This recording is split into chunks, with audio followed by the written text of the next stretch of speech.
आज अध्याय आपको स्वागत जनाए। प्रभु आपण मान प्रत्येक को बाहुल्य रूपे आशीर्वाद करंतु।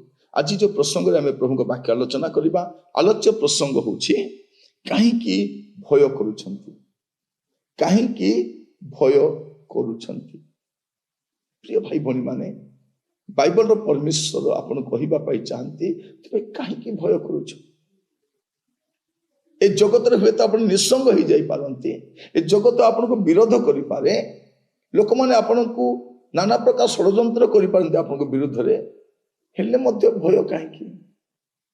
गोटे विषय आपन को ए भय उपरे जयलाभ करने पे सहायता करि पारिबो, सेटा होछि परमेश्वर आत्मा। और सही आत्मा जदि आपन गस्त रहिबे, आपन कौनसी परिस्थिति रे भी भय करिवे नहीं, भय करिवे। आप देखो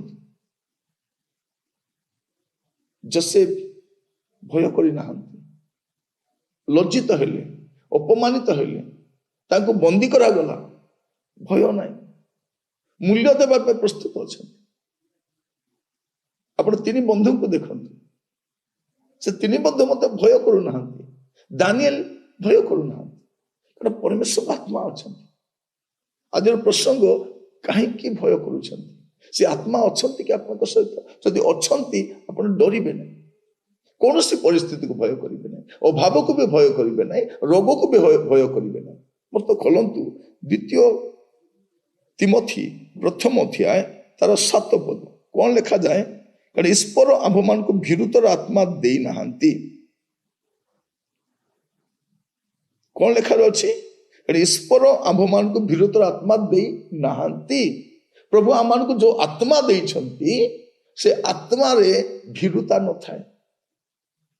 तेणु आप देखिए दिन मान ख्रीस्टियान संप्रदाय को जेते आक्रमण कले मध्य भय नहीं। गोटे भिड़ आसुछंती, खंडा काती लाठी धरिकी मद पीकी स्लोगान देकी पाटितुंड कर आसुछंती, किंतु भय लागु नहीं।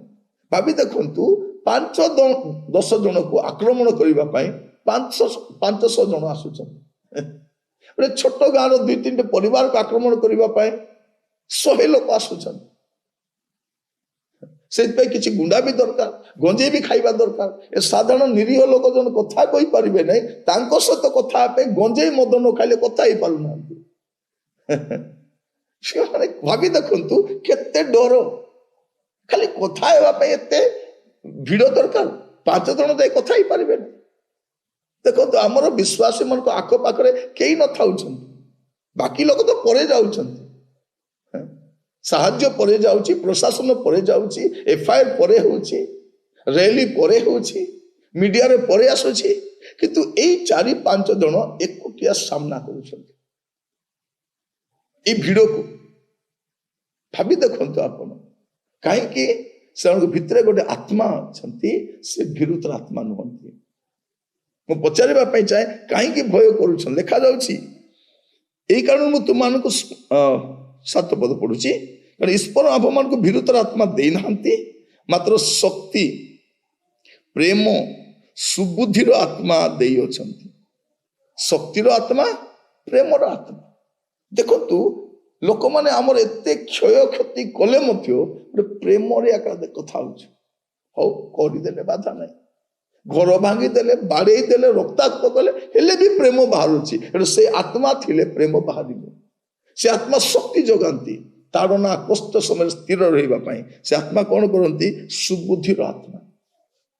आपण एमिति उत्तर देबे, एमिति कथा हेबे, से माने छानिया हे जिबारे एमान तो अज्ञान लोक माने। मु बेले बेले देखुची मीडिया आगरे केते सुंदर कथा होछंती, प्रशासन आगरे कथा होछंती, प्रथम थर कैमरा को सामना करूछंती, भिडियो को सामना करूछंती, याडे चाप सियाडे पाटितुंड मारिबु काटिबु कला को केते शांत सरल भाव रे कहउछंती।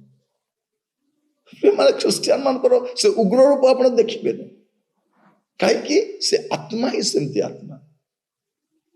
तेणु काहे भय करूछंती, प्रार्थना करंतु प्रभु ए भय उपरे जय करबा पे मते सहायता करो, खाली मते से पवित्र आत्मा देई थाओ।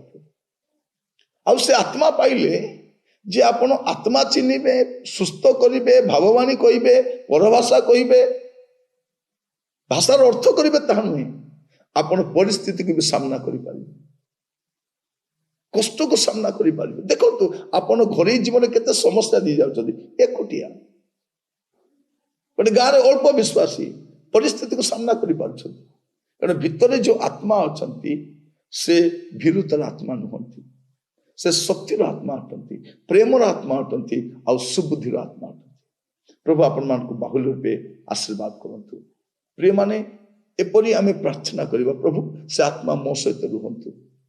କାହିଁକି ଭୀରୁ ଯଦି ହେଇଯିବେ ପ୍ରିୟ ଭାଇ ଭଉଣୀ ମାନେ, ବାଇବଲ ଗୋଟେ କଥା କୁହେ, ଆପଣ ମନେ ରଖନ୍ତୁ କଣ ଲେଖାଯାଉଛି, ପ୍ରକାଶିତ ବାକ୍ୟ 21 ପର୍ବ 8 ପଦ।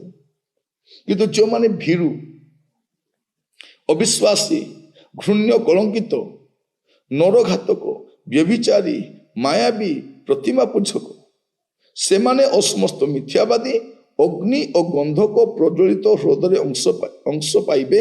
ଏହା ହିଁ ଦ୍ୱିତୀୟ ମୃତ୍ୟୁ। ଏମାନଙ୍କ ପାଇଁ ସ୍ୱର୍ଗ ନାହିଁ, ଏ ଭୀରୁ ମାନଙ୍କ ପାଇଁ। ବାକି ତ ଲେଖା ହେଇଛି, ଏଠି ଭୀରୁ ବି ଲେଖା ହେଇଛି। ମାନେ ଆପଣ ପ୍ରାର୍ଥନା କରନ୍ତୁ, ପ୍ରଭୁ ପରିସ୍ଥିତି ଖରାପ ହେବା ସମୟରେ ମୁଁ ଯେପରି ଡରି ନ ଯାଏ, ସେଇଥିପାଇଁ ମତେ ସେ ଆତ୍ମା ଆପଣ ଦେଇଥାନ୍ତୁ। ପ୍ରଭୁ ଆପଣଙ୍କୁ ଆଶୀର୍ବାଦ କରନ୍ତୁ। କାହିଁକି ଭୟ କରୁଛନ୍ତି? ସେ ଆତ୍ମା ଯଦି ଆପଣଙ୍କ ସହିତ ଅଛନ୍ତି, ପ୍ରାର୍ଥନା କରିବା। ଅନୁଗ୍ରହକାରୀ ପିତା ପରମେଶ୍ୱର, ଆମେ ପ୍ରାର୍ଥନା କରୁଛୁ, ପ୍ରଭୁ ସାହାଯ୍ୟ କର। ପ୍ରଭୁ ସେ ଆତ୍ମା ଆମମାନଙ୍କୁ ଦେଇଥାଅ, ସେ ଆତ୍ମା ଆମ ସହିତ ରୁହନ୍ତୁ। ପ୍ରଭୁ ଯେପରି ଆମର ନିରୀହ ସରଳ ବିଶ୍ୱାସୀ ଭାଇ ଭଉଣୀ ମାନେ କଠିନ ପରିସ୍ଥିତିରେ, ସମସ୍ୟା ମଧ୍ୟରେ ପ୍ରଭୁ ନିର୍ଭୀକ ଭାବରେ କଥା ହେଇପାରିବେ, ପ୍ରେମକୁ ପ୍ରଦର୍ଶନ କରିପାରିବେ, ସୁବୁଦ୍ଧିର ସହିତ ବ୍ୟବହାର କରିପାରିବେ। ଦୟାକର, ଅନୁଗ୍ରହ କର। ପ୍ରାର୍ଥନା ଶୁଣିଥିବାର ଧନ୍ୟବାଦ। ଆଗାମୀ ସମସ୍ତ ପରିସ୍ଥିତି ମଧ୍ୟରେ ସୁସ୍ଥିରତା ଦେଇ କଢେଇ ନିଅନ୍ତୁ, ମନର ସବୁ ଭୟକୁ ଦୂର କରନ୍ତୁ। ପ୍ରାର୍ଥନା ଶୁଣିଥିବାର ଧନ୍ୟବାଦ ଦେଇ ପ୍ରାର୍ଥନାଟି ମୋର ପ୍ରାଣର ପ୍ରିୟ ଯୀଶୁଙ୍କ ନାମରେ ମାଗିଲି, ଆମେନ୍। ପ୍ରଭୁ ଆପଣମାନଙ୍କୁ ପ୍ରତ୍ୟେକଙ୍କୁ ବାହୁଲ୍ୟ ରୂପେ ଆଶୀର୍ବାଦ କରନ୍ତୁ। ପ୍ରଭୁ ଅନୁଗ୍ରହ କଲେ ଆସନ୍ତାକାଲି ନୂଆ ଅଧ୍ୟାୟରେ ଜଡ଼ିତ ହେବା। ବିଦାୟ ଦିଅନ୍ତୁ। ନମସ୍କାର।